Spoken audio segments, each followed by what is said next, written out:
Okay, I think we're going to go ahead and get started. It looks like we've got a good group from all over the country, so that's fantastic.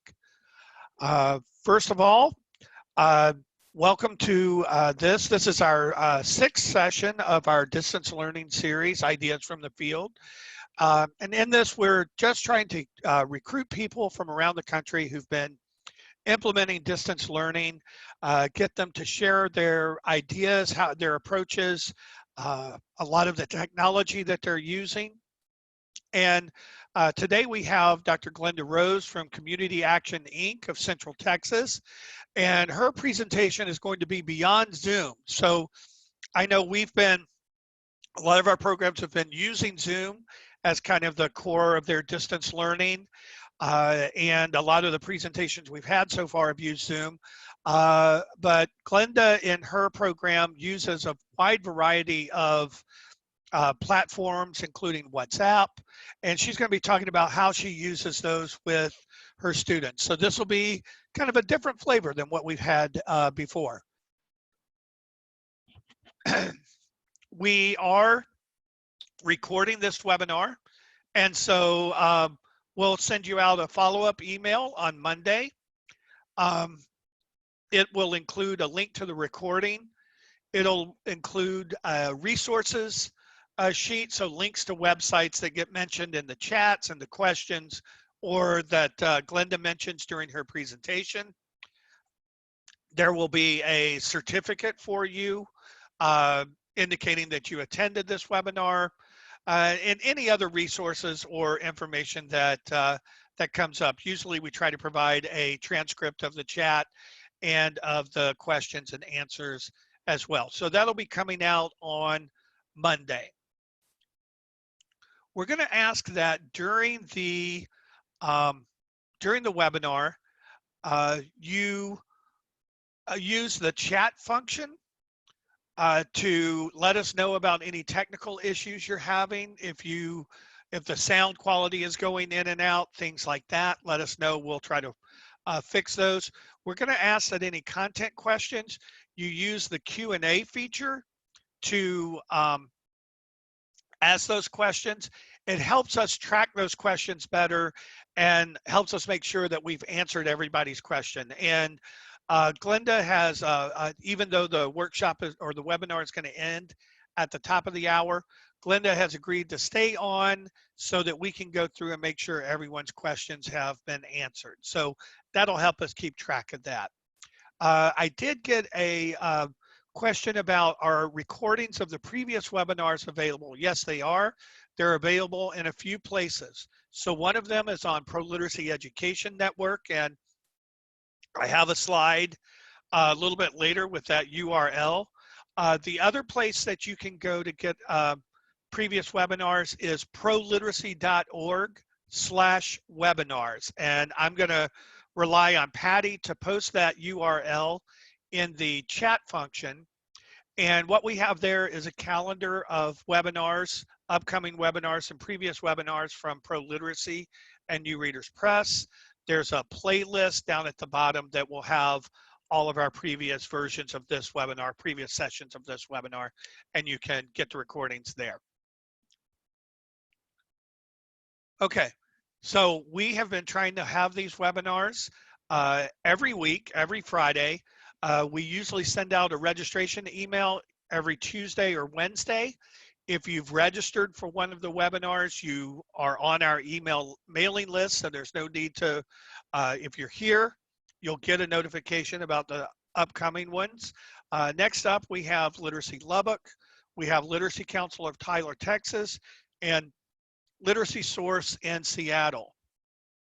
We are trying to put together, we've had a lot of questions about doing distance learning in corrections, and I saw on our chat room that there are some folks from corrections here.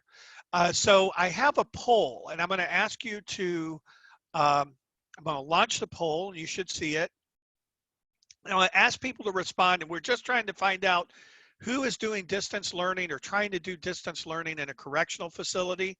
So there are three choices. You're doing it, you're trying to do it, but you haven't figured it out yet, or you're not doing it. And this will just help us identify some people that might be specifically involved, appreciate that focused one on corrections. Now I'm going to let this poll kind of stay open for a while.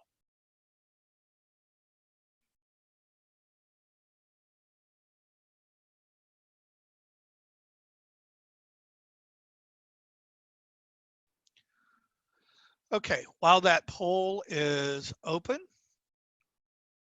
I'm going to go ahead and continue.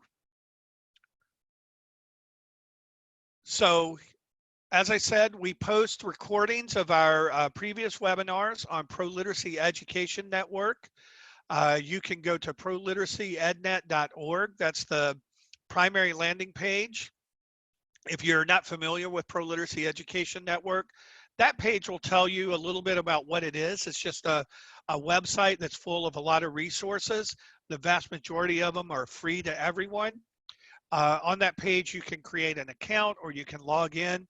If you create an account on Education Network, when you get to that welcome page after creating an account and logging in, you'll see a big banner across the top promoting our distance learning resources. You can click on that page and it has recordings of these this series, previous webinars. It also has links to different resources that people have mentioned during the webinars, as well as some other educational resources that you might be able to use. So I'd encourage you to check it out, and we're continuing to upload resources there kind of on a daily basis. All right, I'm going to end this poll. Thank you all for responding. It looks like about 7% of our people are doing distance learning and correctional facility, and about another 10% are trying to do it and haven't quite figured it out yet. So this was not an anonymous, anonymous poll. So I'll be able to reach out to the people that responded either yes or we're trying, and let you know when we have the correctional webinar figured out and scheduled. So thank you very much for doing that. And now we will move on to Dr. Glenda Rose. She is the area coordinator for Bastrop and Lee Counties in Texas. That's a function that she has of her organization, Community Action Inc. of Central Texas. So Glenda, I'm going to stop sharing my screen and let you share yours.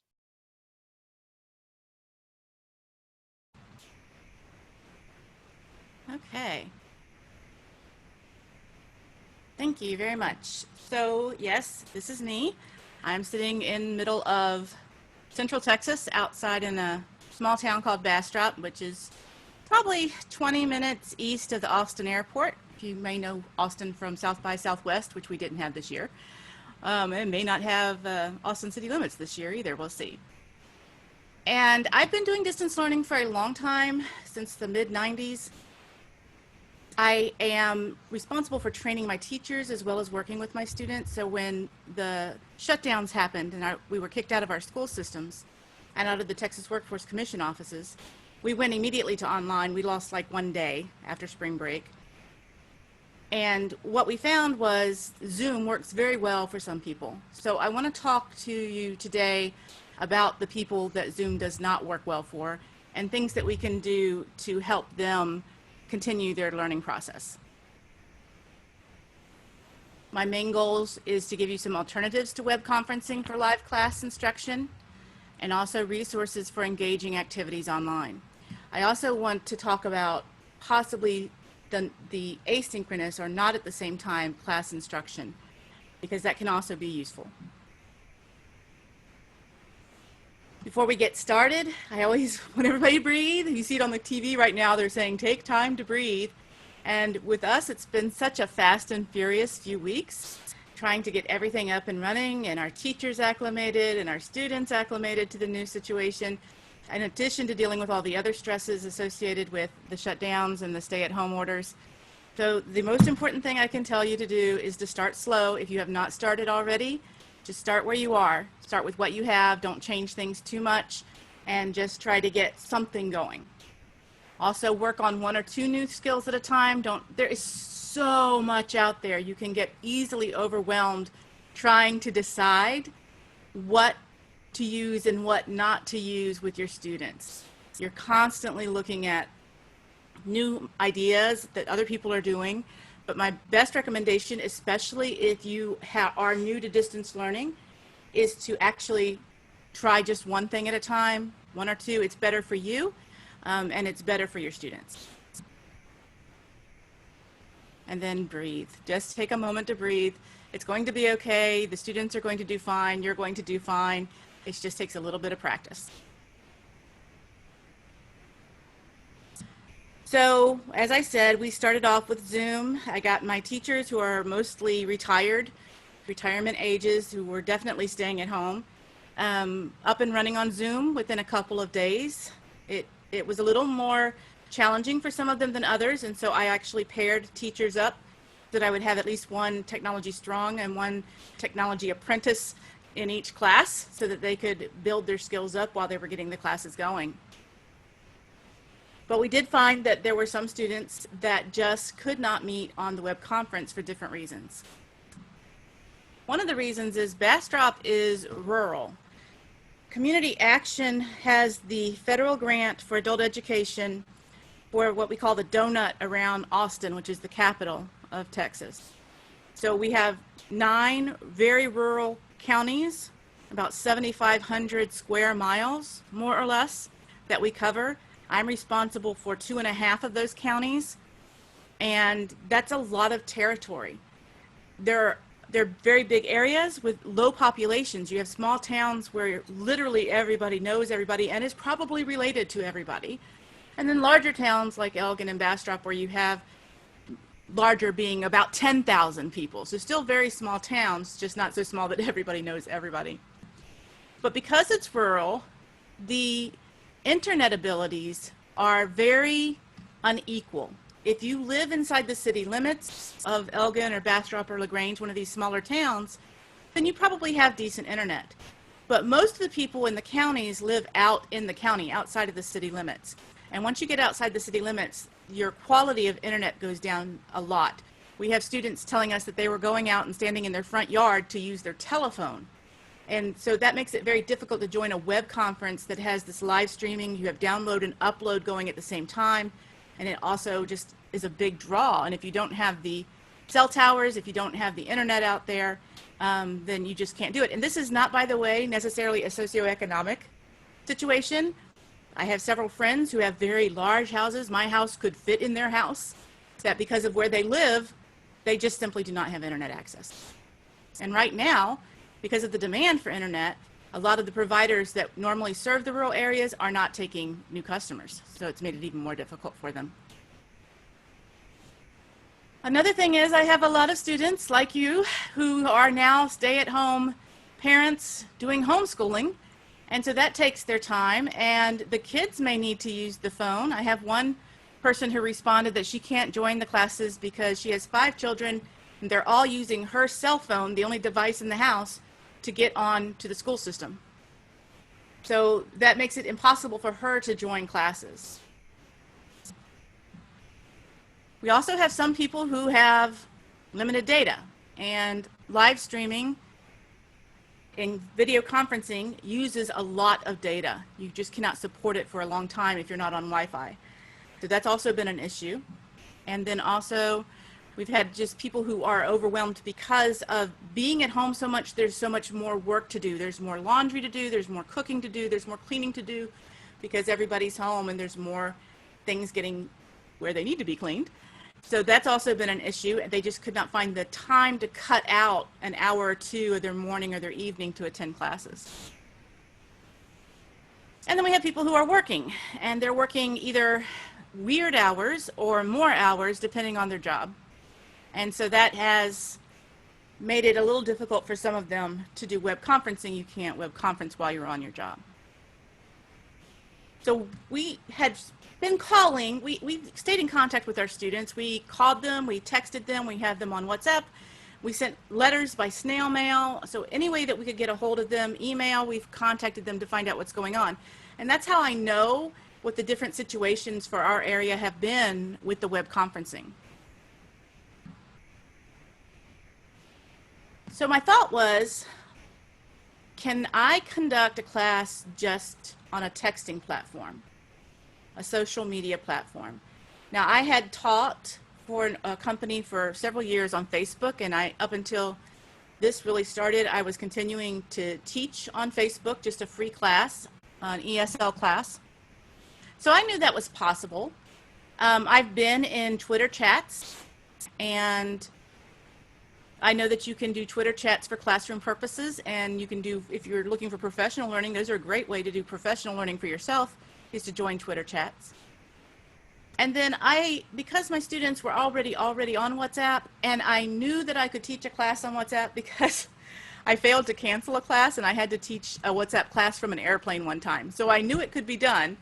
So my goal was, let's start some classes on WhatsApp because most of my international students have it on their phones already.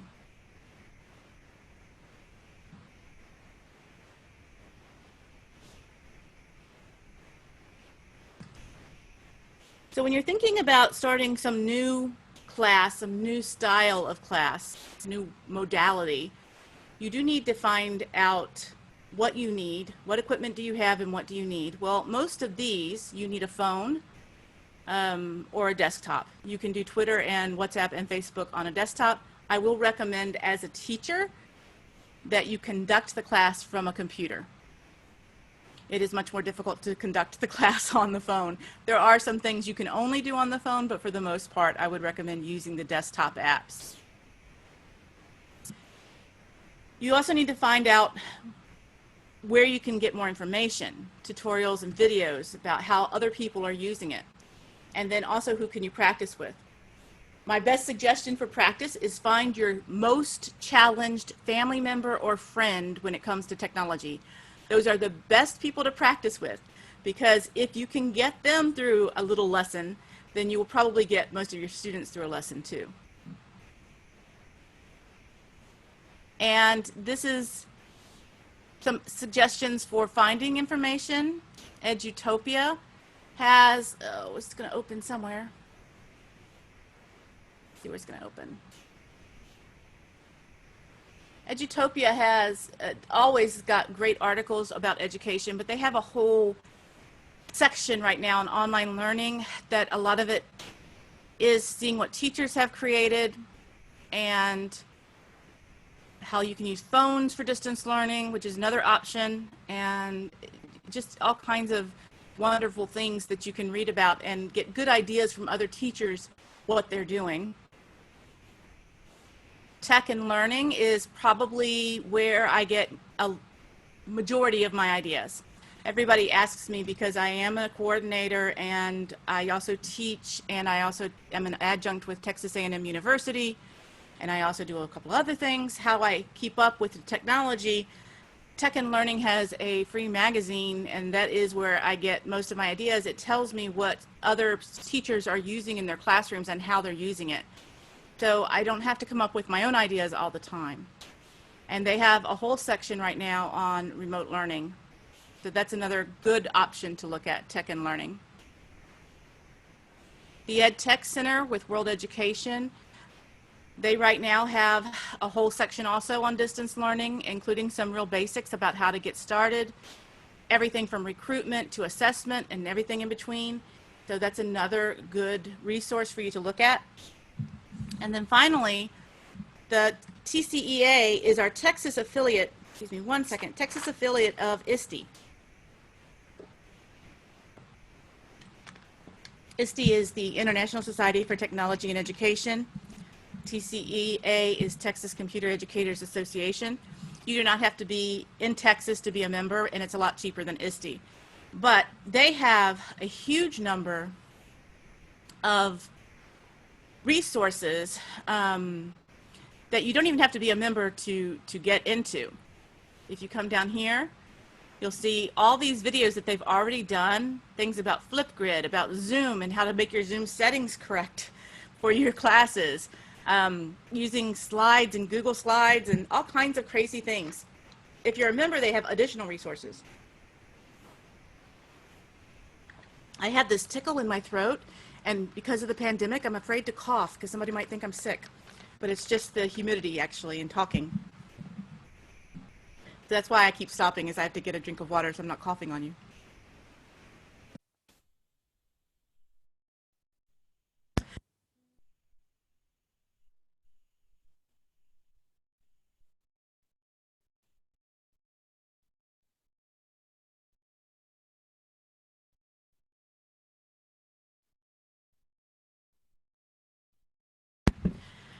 Sorry, and I recommend that you look at these, but there are a bunch of other ones out there that you can use. The important thing is to keep yourself updated and look and see what other teachers are doing. It's helpful to find out what's working for other people because that may give you a hint that it might work for you. Not necessarily. Everybody's a little bit different, but yes, you have to decide what you're going to look at and how often, because we don't have unlimited time. We need to decide what's going to work for us. My general advice when you're preparing a lesson, regardless of whether it's face-to-face, online, whether it's online at the same time, synchronous, or online at different times, asynchronous, these are the three main elements. You have to have a variety of content and activities, you have to be very organized, and you have to be prepared. You have to know what you're going to do during the class, so you need a lesson plan. So when I'm planning the lesson, whether it's online or face-to-face, but specifically when it's online, I need to be thinking about what are my students going to see, what are they going to hear, and what are they going to do.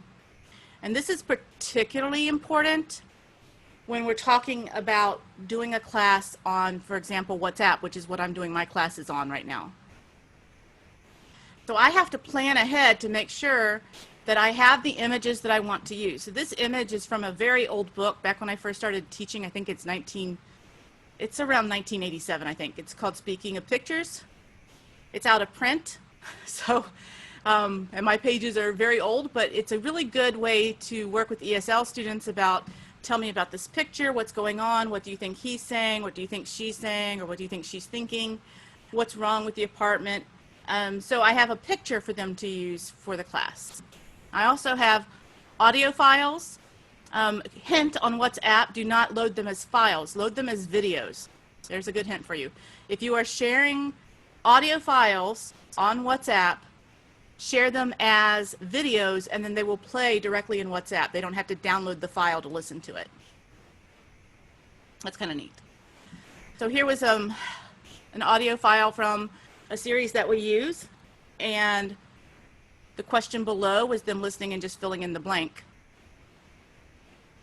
And then also things that they can do. I'm going to show you this website because if you're not familiar with this one, whether you're in class or online, this is an excellent place to get content. Breaking News English, these are free, and he updates them about every other day. I'm going to go to the main screen first.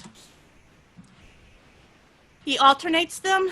He does a harder one and an easier one at different levels. Now their level 0, this is England, is higher than our level 0, so you may still have to look at it. But the one that I was just showing you, we did recently, the lesson on disinfectant.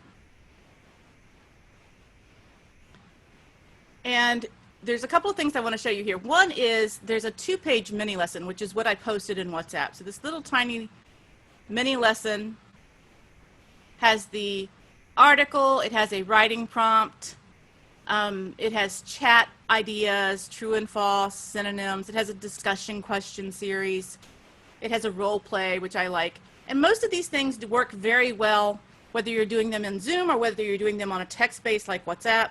They're very nice. But the other thing that I like is that they have activities for the students to do as well. So you can do them together or you can have them do them independently. If you're teaching for a long period of time, the 27-page lesson, of course I would not do all 27 pages, that's kind of crazy. But he has a bunch of different activities, including, I love these, the pre-work of talking with your partner, asking those questions. I do ranking polls on Poll Everywhere so they can tell what's most important or the best concerns. But he has a whole bunch of activities here. So you could actually keep this article and for many, many weeks if you wanted to. These articles are written for English language learners, but I have found they work very well for adult basic education readers as well. And you may even have to go down on the level for the adult basic education readers depending on their reading level. Like I said, it is free. Sean Banville, who runs it, he has ads, so don't complain about the ads because the ads are there so he can keep it free. But he will take donations and send you his books if you give him any money to help keep him the website up. He's been doing this for years and we very much appreciate it. So this is an example from a WhatsApp class where I posted the article and then I asked a question to ask them for writing, arguing for or against, and being sure to include an introduction, supporting sentences, possible responses, because this is an argumentative essay, and then a conclusion. So I'm going to go a little deeper right now into what it looks like to teach a class on WhatsApp.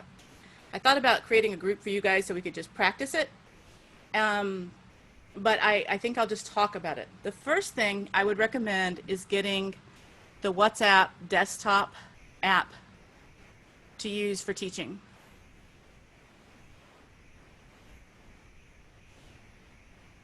And two of my classes are right here.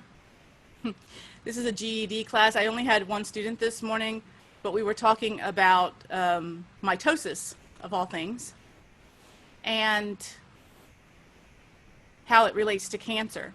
And it was very interesting. My staff is on here. My beginning ESL is on here. They had homework yesterday, so they just sent it to me. Sometimes they send it to me like this, and sometimes they send it to me privately. Either way is fine. So to use the WhatsApp desktop app for teaching, the first thing you have to do is you're going to need a new group. So you're going to create a group. I could call this ProLiteracy. Then I have to add somebody to it. I'm sorry, I had to add somebody to it first. Got confused. So I'm going to add my assistant because she won't mind. And then you're going to name the group. So the group is going to be, we'll call this ProLiteracy. And you can add an icon or a photo, web search photo. Let's see if it comes up. Look, there it is. Okay, so we'll just use that. And then we have a ProLiteracy group. Look at that. Isn't that nice?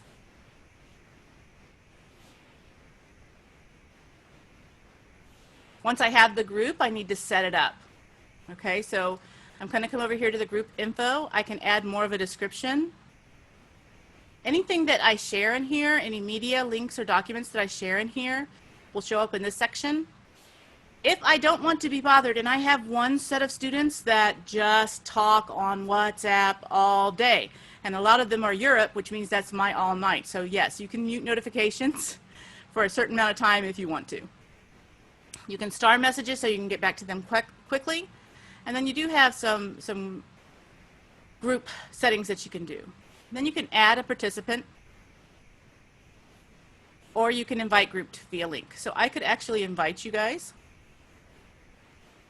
to the group like that. Then if you have WhatsApp on your phone, you tap the link and you're in my group. That's how that works.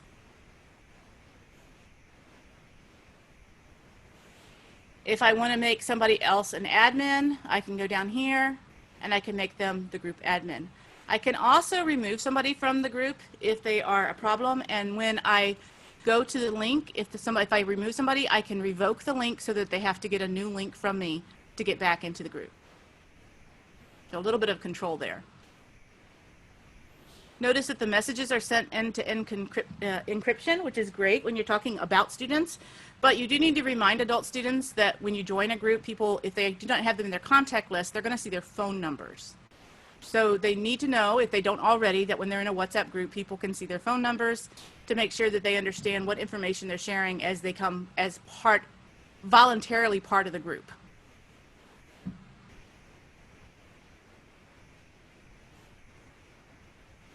All right, so now let's say I want to teach a class. So we have a couple of options for teaching the class. First of all, I'm going to just say, Margarita, please ignore this group. Because I didn't tell her I was going to do this. I'm just doing a demonstration. Okay. So I can just imagine she's in the office right now wondering what's going on.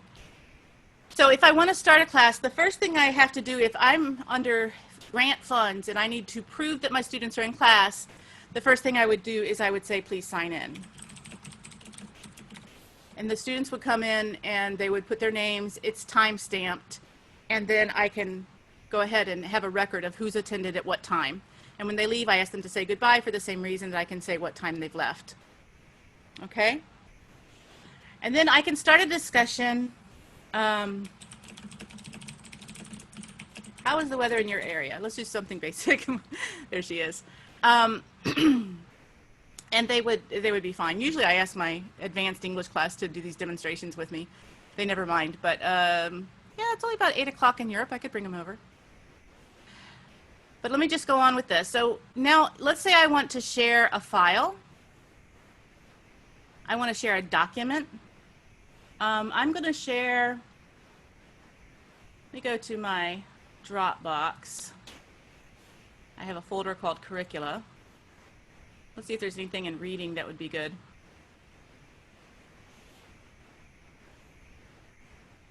There's the ant and the grasshopper. All right, so let's say I'm sharing the ant and the grasshopper, and then I would share it, and I would ask the students to read it.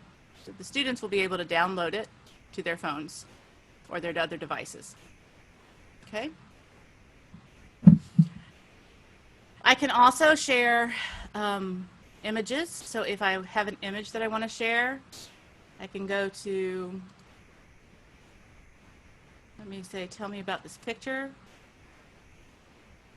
And I can post the picture, and I can say, tell me about this picture. And they can answer me with audio or in writing. Okay? I can also include video if I want to do the room, but I don't ever do that. And that's new because you didn't used to be able to do that on the desktop app. You only could do that on the phone. So I'm kind of surprised to see that there. Happy, but surprised. I guess they're catching up with what everybody else is doing. You can take a picture, and you can also add video. And that's where I was saying to add audio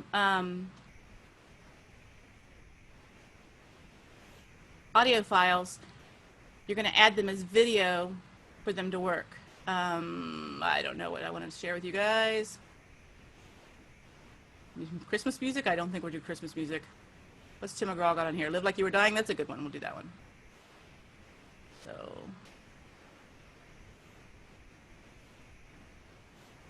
I can share the audio.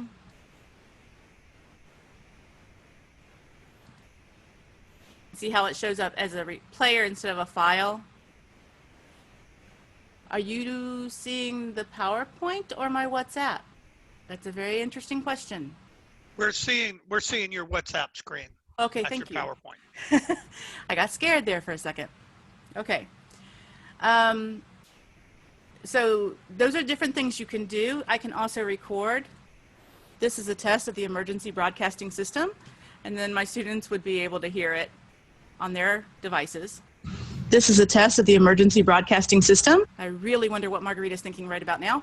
And then they can also reply that way. They can reply by audio, and then usually when they reply, to keep the flow of the class going, you have the option of responding privately. So if I wanted to respond to Margarita here, I could just click on her name, and I could respond here and then go back to the class. So that's pretty much how you operate a WhatsApp class, but you have to be able to see that you are having to be very organized because you have to know what files you're going to be uploading, what you're going to say, when you're going to invite them to respond, etc. So I want to pause right there and see if you have any questions about WhatsApp before I continue. So we've had a couple of questions that I think are really good. So one question is, do students see what you have posted on WhatsApp in English, or is there a translation feature where they can see it in see things in their native language if they need to? I do not know of a translation feature. I wouldn't recommend my students use one if they had it. They do use Google Translate if they get confused. Okay.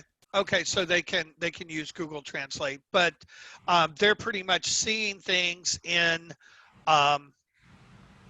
English.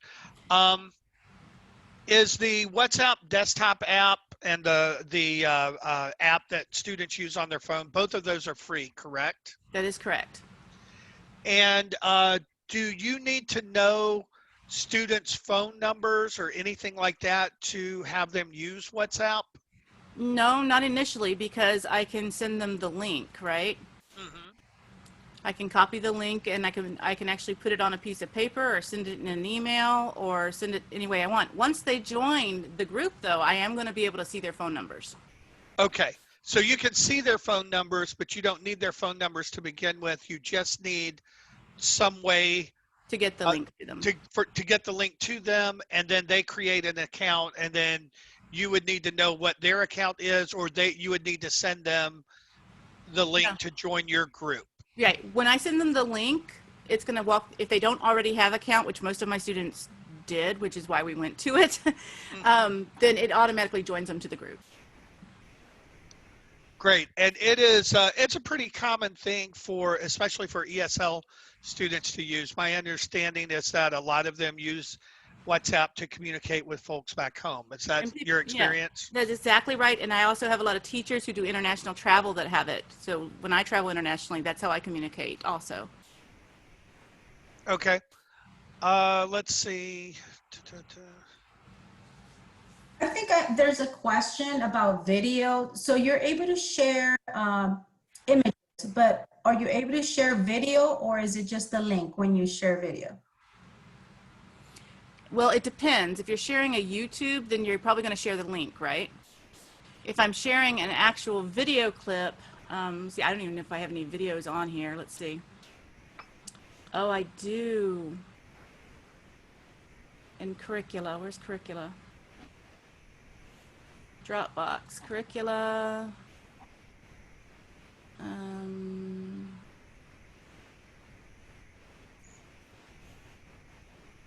No.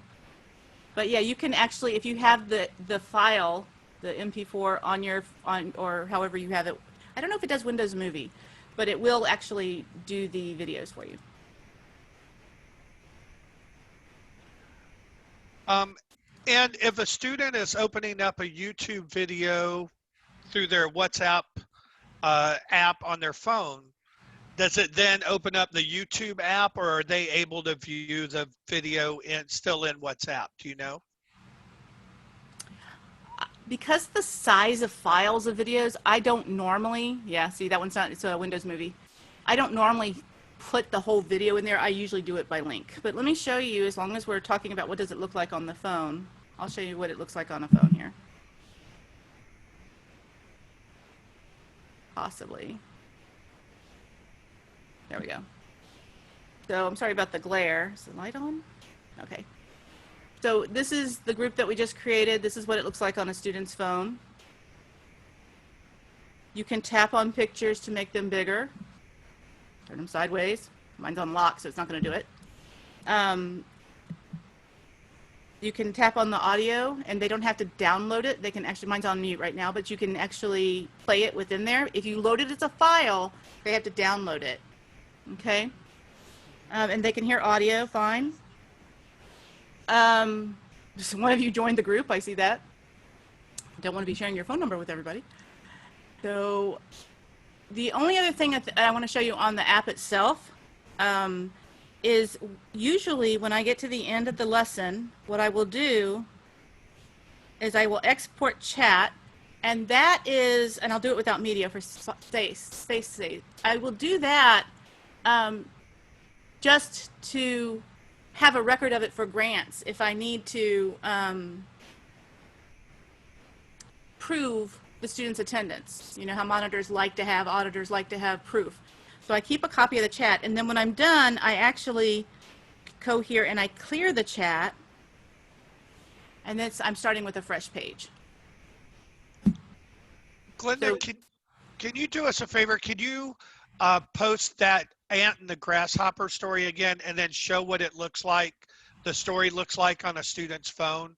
Sure. We had some questions about what it would actually look like to read a story on a phone. That one's 4 pages. Just any, I think any text. Okay. It's under stories, under curricula, stories.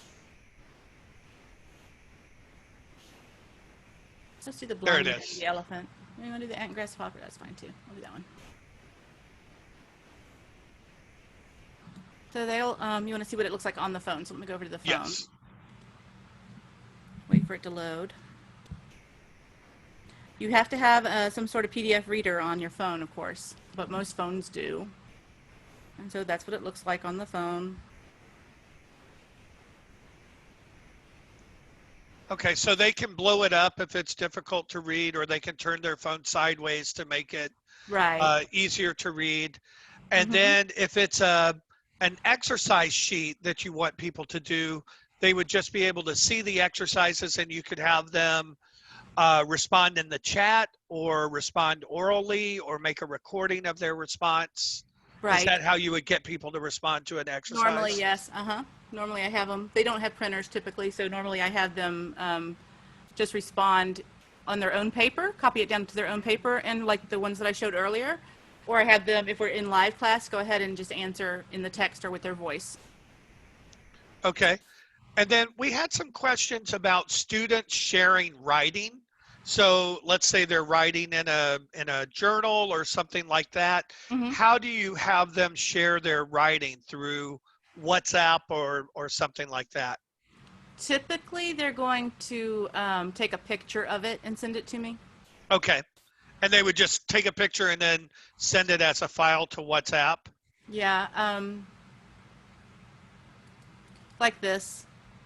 Oh, perfect. They send it to me like that. Okay. Excellent. And then we had kind of a technical question. When you were saying for people to load an audio file as a video file, do you have to change the extension of that file name? You don't, you just have to upload it as a video file. Yeah, when you're in WhatsApp, you have different options for uploading, attaching files. So there's photos and videos, camera, file, a contact, and I don't know what room is. I'll have to find that out after this is over. But if you load it as a file, they have to download it. So I've always found it better to do it as, it doesn't have one for sound. So I took a little trial and error to find out that this is the best way to do sound. Okay, excellent.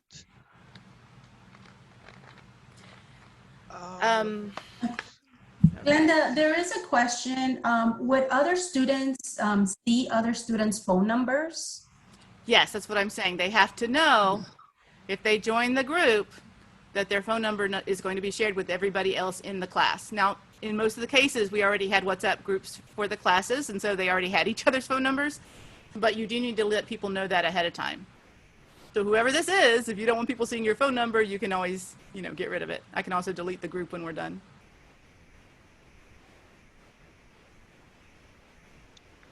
Okay, let's see. I'm trying to see if there are any more WhatsApp. You know what? I think we can probably go ahead and continue. And then if we find other WhatsApp questions, we will bring them up at the end. Okay.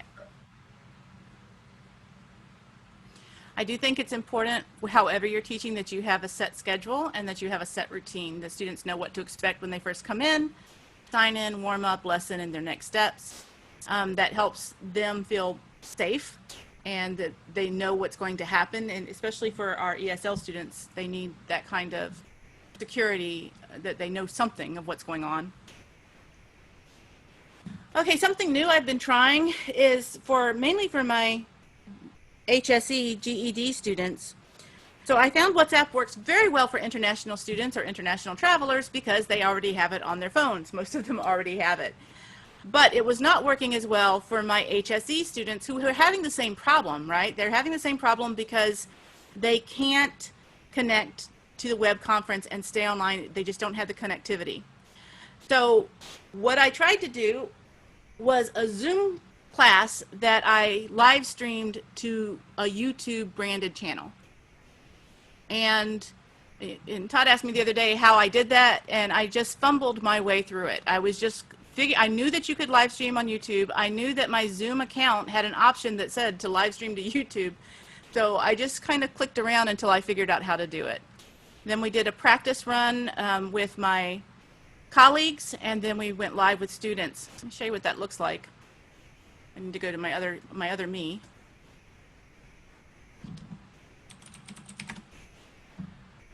All right, so this is the branded account. You can switch accounts. You don't have to create a new one. You create it from your original account. So from my original account, this account, you can actually add a brand account.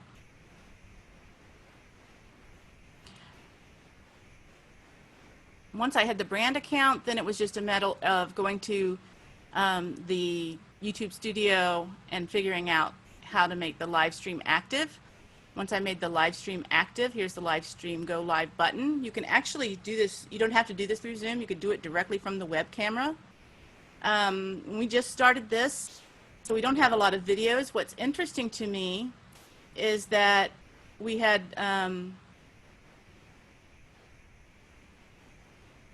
two people that came to the first class, just two, which wasn't so great. But let me see if I can find the dashboard here.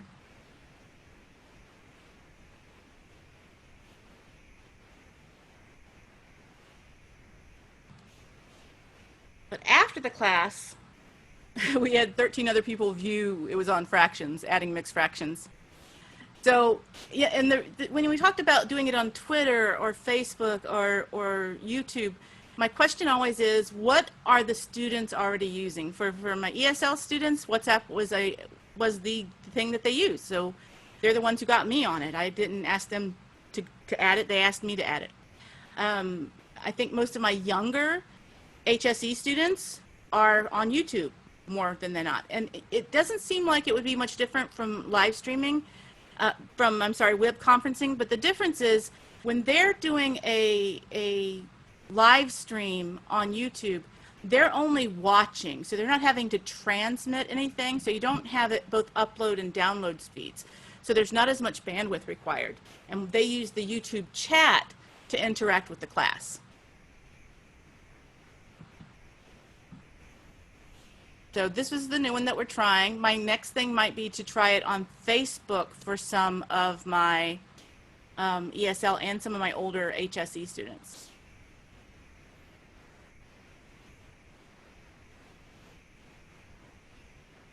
So the next thing I wanted to talk to is just some tools, some ideas. I understand that if you've been coming to these webinars that you may know a lot of these already. One of the things I wanted to show you was Jeopardy. Now Jeopardy, there's a couple of ways to do it. There are templates that you can download. So for example, I probably have a couple here. Oh, look at that, Jeopardy has a folder. Here's Weather Jeopardy. And so basically you just launch it, and then you have people say, what do you want? Okay, let's do seasons for 400. And it'll give you the question. It's Mother's Day, it's spring, okay. It's Thanksgiving, so that's gonna be fall. And then you go back. 600, it's Thanksgiving, it's fall. Oh, keep going back to the slide. Fall, back. So you have to get used to navigating it, but it's not so hard. And you basically just edit the slides for whatever topic you want. So once you have the template, it's really pretty easy. They're already hyperlinked and they're already set up to go. You just have to get used to using it. So, and somebody's jumping ahead of me. So the other option is you can actually do Jeopardy Labs and create a game here or find a game that's already been built. So yeah, so this is another option. You can do this on the text base. Basically, you would show a screenshot of this and ask them, you know, what category and how many points, and see if they can answer it and just help them keep score. So this is definitely a game, and there's versions of this. It's not just Jeopardy. There's Who Wants to Be a Millionaire and The Price is Right, and there's several other PowerPoint-based games that you can manipulate to do your content for your class. And Glenda, I know because I've used these games before, you can just Google like PowerPoint games and find all kinds of templates on. Yeah, that's, you know, all you need. PowerPoint games for class. Okay, here you go. There's a bunch of them. 15 free PowerPoint game templates for the classroom right there. Yeah. It's really easy to find them.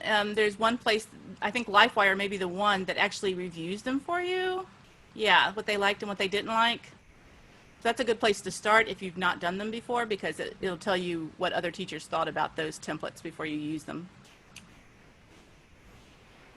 If you are not a Google person, I'm sorry, but Google is extremely useful for collaborative activities. In addition to Google Classroom, you don't even have to use Google Classroom. You can just use Google Docs. You can use Google Sheets, Google Forms, Jamboard. There's just a bunch of different things you can do and have students actually interact with each other. And if I'm on WhatsApp, I can just send them over to that with a link, and then they can come back to WhatsApp. They can just switch applications. Same thing if I'm on a live webinar, I can send them over there and send them back. So it makes it very easy to do.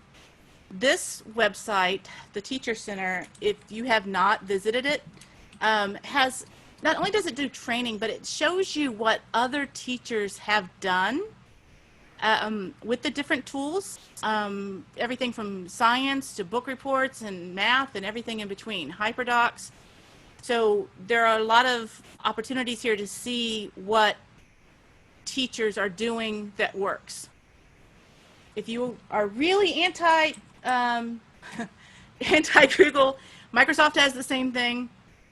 The Microsoft Educator Center has a lot of resources for you and a lot of courses that you can take to see what people are doing with the Microsoft tools. I use both. I'm not in favor of one. I just find Google is very phone friendly. I think it's more phone friendly than the Microsoft, and since most of my students are on their phones, we tend to use Google more.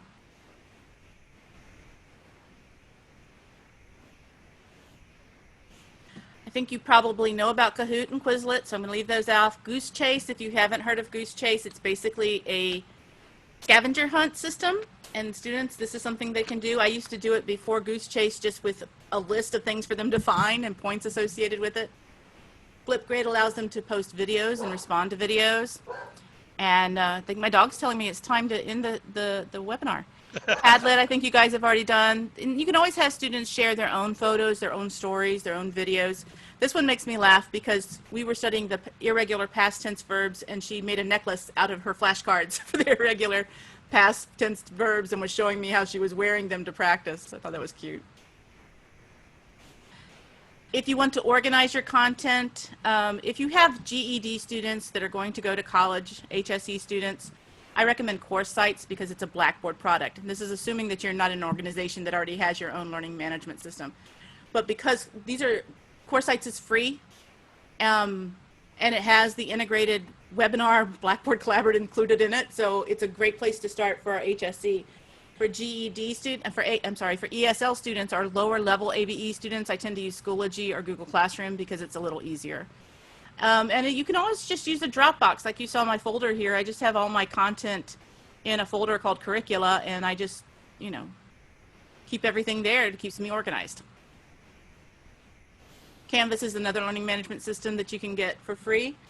So just thinking if you want to do that, especially if you're going to teach the same course again, these kinds of opportunities let you actually replicate a class, and so that you don't have to build it from scratch again. So here's my conclusion, coming right up at the 2 o'clock mark. Big thing is, this is the dog that's barking right now. That's Ladybug, and she thought she had to run with the big dogs right out the gate. She was about 5-6 weeks old here, jumping on a Great Dane. Yay! But you don't have to do that. You don't have to run with the big dogs. You can just start slow. Start with what you know, start with what your students know, and build from there.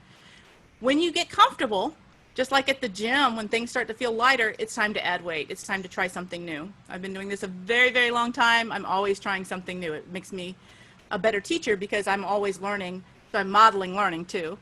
And it's okay to make mistakes. It's always okay to make mistakes, and it's okay to make mistakes in front of students. They need to see how to handle that and how it's not a failure. It's just how learning happens. Speaking of things that happen, you have to know that technology happens. At some point, the computer's going to freeze up. The electricity's going to go off. The sound's going to disappear. Something is going to happen. It always happens.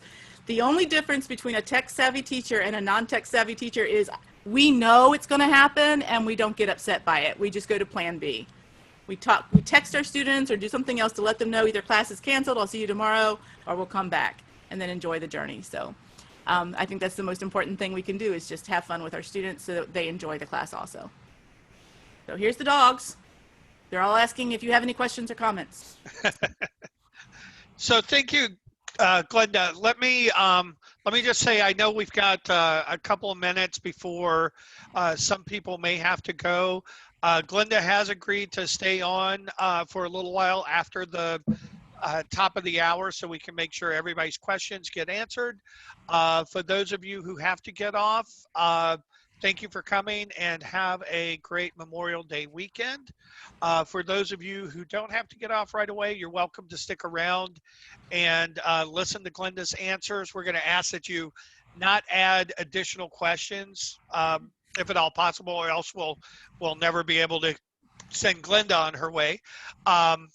But I just wanted to recap a couple of things, Glenda, that you talked about and I think are so important for people to remember, which is, one, kind of the best way to learn how to use something is just to click around, explore, test it out with your friends and family, test it out, you know, if you're worried about what WhatsApp looks like on somebody's phone, create a group between you on your desktop and you on your phone, and do exactly what you did to just kind of see what things look like. And then the other piece of it is just kind of paying attention to what students already are active in and involved in. And if you're worried about, you know, students using technology and being unfamiliar with technology, then that's a good starting point. And that's true with your teachers as well. So I think those were two really, really important lessons.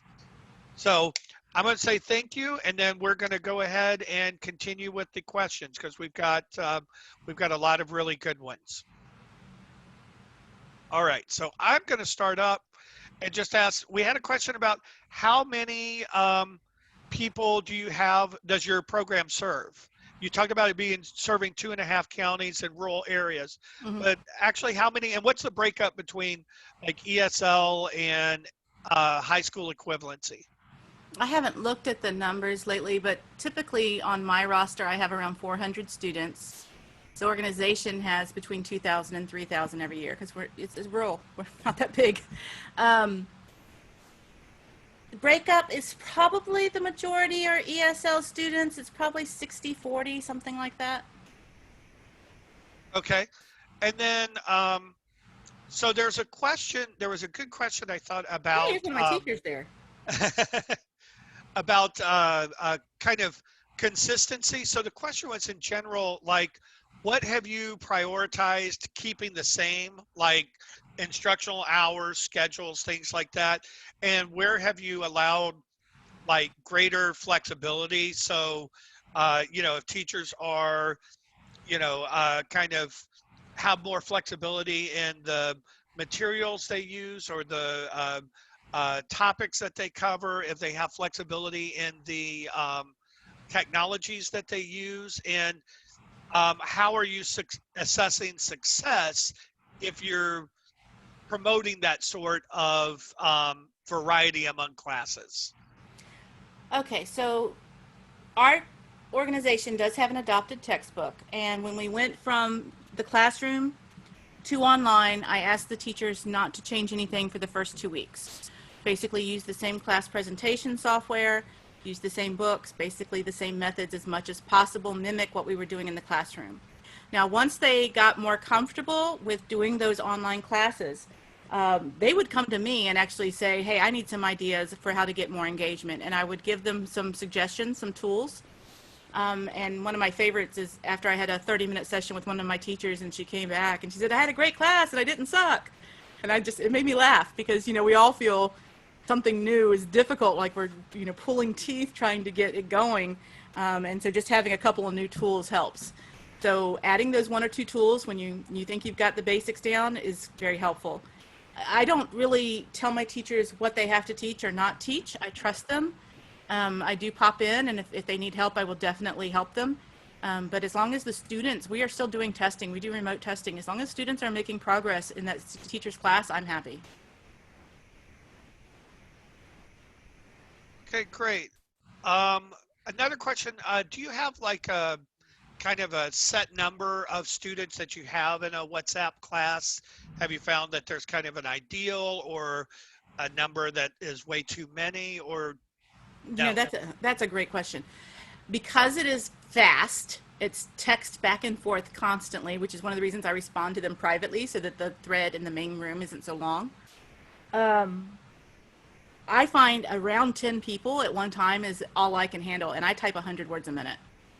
So I would say 6 to 10, keep the classes smaller. I also found that the 2-hour classes, which we typically do, was too long, not for the students, but for the teacher. It's just so much cognitive energy for an hour that after an hour I was exhausted. So we cut the classes back a little bit and had them more often instead. So instead of having 2 nights, 2 hours a week, we now, because everybody's home, 1 hour at night, 1 hour in the morning, 1 hour the next night, 1 hour the next morning. So just being a little more flexible about the schedule also helped.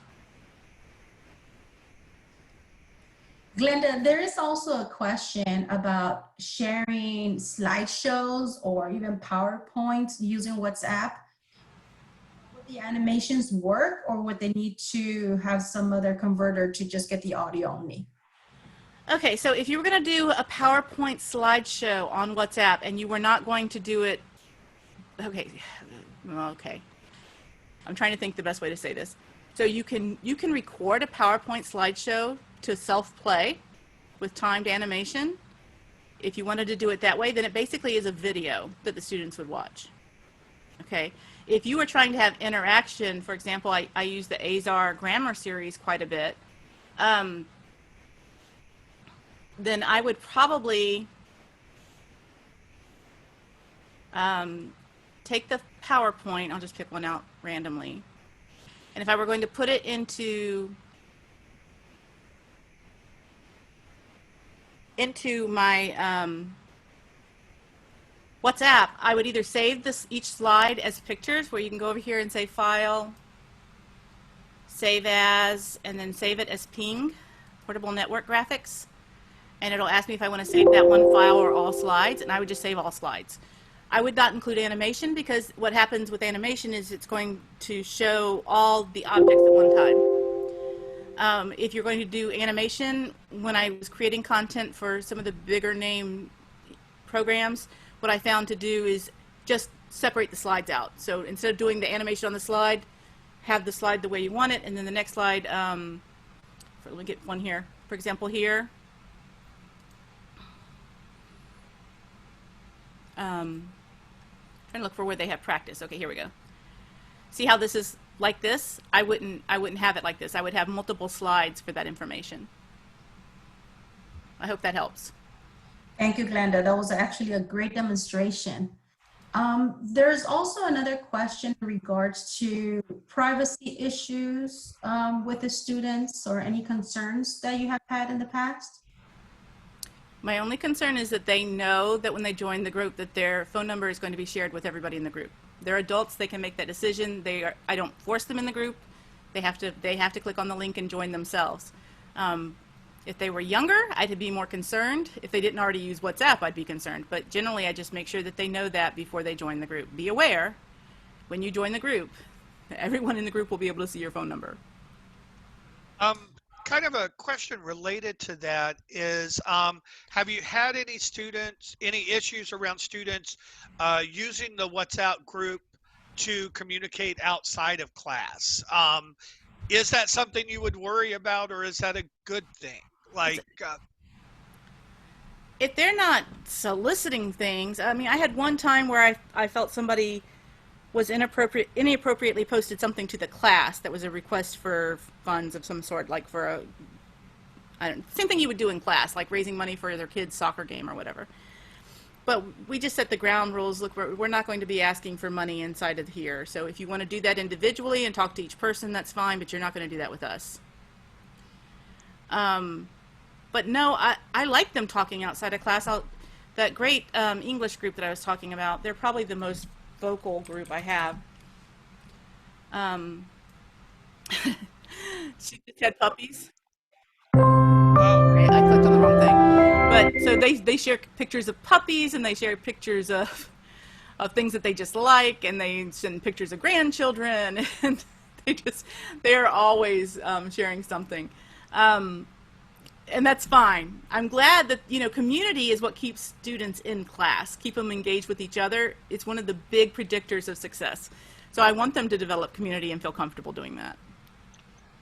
And so one more question kind of connected to that, and then I think Patty has some more questions to ask, is about like the synchronicity. So I think you said you're conducting these WhatsApp classes live, but do you assign them work outside of class, or if someone can't make the live session, can they go back and look at the chat and find value in doing it asynchronously?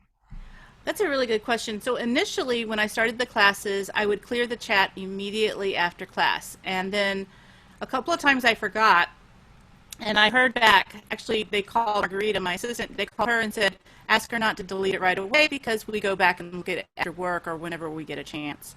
So I can't give them seat hours for that. I can't put that into our data management system, but I definitely think it has value for helping them reach their goals. As far as out-of-work classes, I may be jaded. I've been doing adult education since '87, so I assign it, and if they do it, I'm excited. That sounds about right.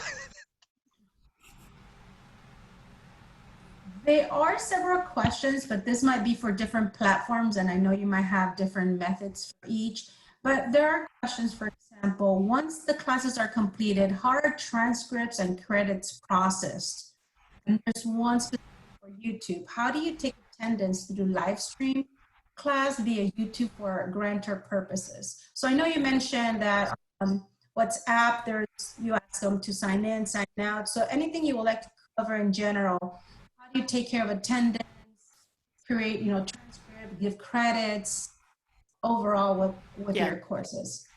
It's the same on YouTube. There's a chat function. You ask them to sign in and sign out. It's the same on Twitter. On a Twitter chat, you would have them sign in, sign out. Same thing on Facebook, have them sign in, sign out. It doesn't really matter what you're using. You could do it as a Google, use the text on Google Meet instead of using the video conference, and you would still, if you are required to prove attendance, you have them sign in and sign out. I keep the chat as my backup for the auditors when they ask why I gave credit hours for those hours, and then I can show that the student was in class. Perfect. Thank you so much for that. I wasn't sure if this question was answered, but how do you deal with people using it outside of class time? I think you mentioned that, right? That they can also turn off. Yeah, they're adults. In case it's after hours. And you can mute. I do tell them to mute. Yes, I tell them if they're not going to participate in class, if they're at work or something like that, to go ahead and mute notifications so it doesn't bug them. I will tell you, some of my students actually do the WhatsApp class at work, and they just check it, between tables or between breaks or calls or whatever kind of work they're doing. I see some questions about under age 18. That's kind of out of my purview. I've taught adult education forever, but you might want to try Seesaw, and then you don't have to worry about getting permission on WhatsApp. There was a question about, you mentioned remote testing. Can you talk about how you do remote testing? Well, we are federally funded, so we're under the National Reporting Service guidelines for testing. We have to use their tests. We use TABE, CASAS, and BEST. Best Literacy does not have a remote testing option right now, but all three of the other publishers have given guidelines for testing, and we follow those guidelines. Okay, thank you. Let's see.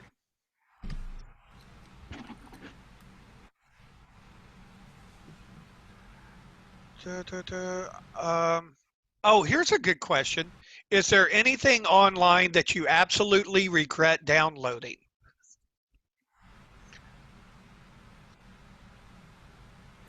Probably, but as soon as I regret it, I uninstall it. So I forget about it that quickly. Okay. Let's see. If I load something and it doesn't work like it's supposed to, or it gets red flagged by, I have a thing called Hitman Pro, which is on top of my spyware anti whatever it's called. What is it? Malware. The Malware, yeah. Yeah. Anything that gets caught by that, I immediately uninstall it. Hitman Pro. Here's a good question. So you talked earlier about how, parents, adults are busy with teaching their children and things like that. Do you have a kind of a schedule that you set up for how the class goes, or do you have a way for dealing with students who have to come in late because of their work schedules or child interruptions or things like that? Like, how do you deal with the idea that students may be coming in late or coming in and out because they're dealing with those family issues at home while trying to participate in class? So this is one of the reasons I really like WhatsApp, because they can parent and then come back to the class and I won't even know that they've gone and parented. I know that they're sitting on the sofa watching TV with their kids while they're doing the class, they've told me. So that's one advantage to the text-based rather than the Zoom, where you can hear the kids in the background and there's all these distractions. But because WhatsApp is text-based mostly, they can go back and read and catch up very quickly. They didn't miss anything in the audio. The audio is recorded, the video is recorded, everything's recorded. We also, like I said, changed some of the hours so that instead of just having 2 hours 2 nights a week, we have 1 hour 2 nights a week and 1 hour 2 mornings a week to try and give them flexibility about when to come to class. Excellent. Do you find, does WhatsApp work well with your low-level ESL students as well? That's actually who I started it with. Okay. It was primarily for them because I can do pictures and very simple English and I can record very slowly. I know in this webinar I talk pretty quickly, but when I'm recording for my students, it's like, where were you born? And I can record that. They can listen to it as many times as they want. So it actually works extremely well with low-level ESL. Okay, excellent. Any issues around copyrights if you're sharing images or music or anything like that? How do you deal with those copyright issues? Okay, so I consider it fair use because I do delete all of the messages within 2 days. So it's the same as me using it in my classroom as fair use. And then I get rid of it. So I don't really have an issue. I try to use stock photos whenever possible or personal photos rather than getting ones off the internet whenever possible. If I do use them off the internet, I try to make sure that they are attributed to the person who created them. The audio that I'm using from the textbook is actually downloadable from the internet, so there's not an issue there. It's open access. But yeah, I think about those things. I try to be very careful that what I'm using is open access, open educational resources from the internet, or it's something that I can justify showing one page out of a book because I know I'm only going to show one page and I'm going to delete it, just like I would in a classroom. Great question. Okay, and I'm actually going to put a link to an article kind of explaining what fair use is in the chat for folks who are interested in that, because I think that's an important thing for people to know. Patty, I'm going to let you ask a couple more questions, and then I think we're pretty close to done. Yes, I think there were several questions about using, if you would use, or is it possible to hold a class on WhatsApp so the students can see you live on live video? Have you tried that, or is it also recommended? Can you say it again, Patty? You broke up just a little bit. Oh, yes. Is it possible, or have you even tried to use WhatsApp for your CV to see you on a live video, like the way you put on YouTube? So no, because my whole goal was to avoid using the bandwidth. I did post some short videos of myself saying hello. That's about all, but not the live video, no. So I can take my video, my little cheap $99 document camera that you saw me using. I can record a video in just a couple of minutes and post it up on WhatsApp very easily and still not have to worry about them having the live stream bandwidth issue. Great, thank you. They're asking, what suggestions do you have for assessing new students and reassessing some of the current students virtually?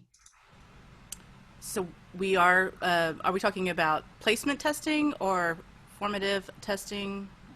They did not specify. I think probably placement testing, it sounds like, assessing new students and reassessing current students. So a little bit of both. So my particular program is federally funded through WIOA, so we have to use those National Reporting System tests.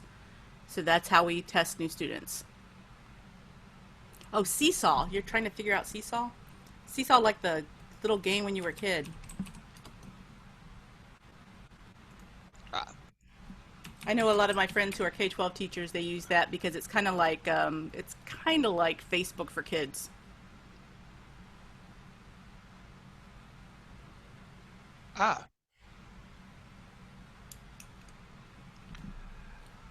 Let's see.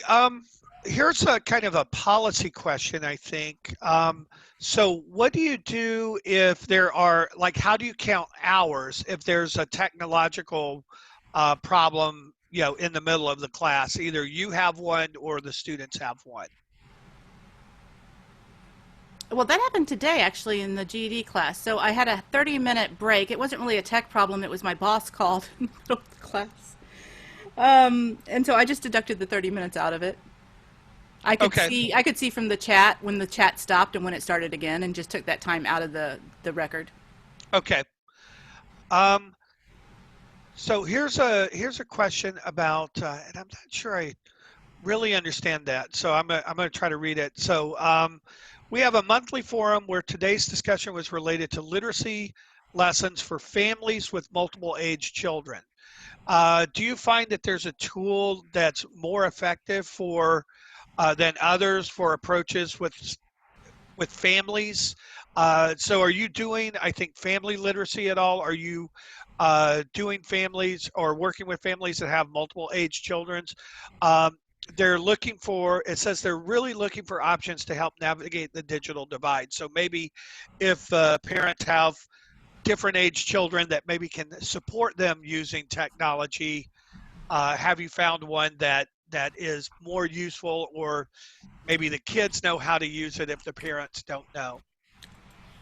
Okay, this is out of my realm. I don't really do family literacy that much. What I would refer you to is Digital Promise, because they work with family literacy and work with all ages. But the other one that I would tell you to look at is Texas A&M's Center for the Advancement of Literacy and Learning. They have this front page that the state of Texas put up, and it says click here for AEL students. And if you go down to the bottom of this, it'll have ideas for adults and children for handling that. The other site that I saw a lot of good information for that was Edutopia. Okay, great. And then I think we have two more questions and then we're done. So one is the disinfectant article that you mentioned. Is that an article that you can share? It's on Breaking News English. You can grab it. It's on Breaking News English. Okay, perfect. And then the last question is, what's your favorite site with lessons that are already created? So where do you go if you're not creating the lesson, you know, from scratch? Where's your favorite place to go and get lessons that are already created? I'm mainly an ESL teacher, so you're looking at it. Breaking News English is my go-to, especially if I don't have lesson planning time. Okay, perfect. And I think that's it. That's all of our questions answered. Thank you so much, Glenda, All right. for Thank you. doing this. And again, thank you everyone who stayed on and listened for Glenda's answers to all the questions. And everybody have a great Memorial Day weekend. And for the participants, hopefully we'll see you next Friday. Oh, can I grab Paula's question real quick? Oh, sure. Yeah, go right ahead. Okay, so there are so many good math places out there. I'm trying to remember his math. Actually, you can just Google math for kids. Usually it'll come up, but there's one that I really like. Math Matters, Math Playground is a good one. PBS Kids is always a good one, but there's one that's called like Mathtopia or something like that. I found that I learned more on that site than I did anything else. So now I can't remember what it is, of course. Topia? Mathtopia? Maybe it is Mathtopia. No, this isn't it, but it's kind of like this. It's just there's so many good ones out there. Of course, Khan Academy for your older students. If they're native English speakers, I think it's too hard for non-native for most of them. But anyway, there is just an abundance of resources out there. TCEA has a list of them. You might want to try their website. TCEA. Okay, and I think we will have that TCEA site on our list of resources that we share. So we'll try to link to specific categories like math and things like that. Mathopolis. I think she's right. I think it's called Mathopolis. Mathopolis. Yeah. I learned, I got a PhD. I learned more on math in like a couple of lessons on that. Yes, this is it. Okay. Than I did in a lot of other things. Mathopolis. Great. Okay. Thank you so much again. And we'll see everybody next week. Take care. Have a good weekend. Bye. Thank you. Bye, Ashley. Didn't know you were here. I looked for you.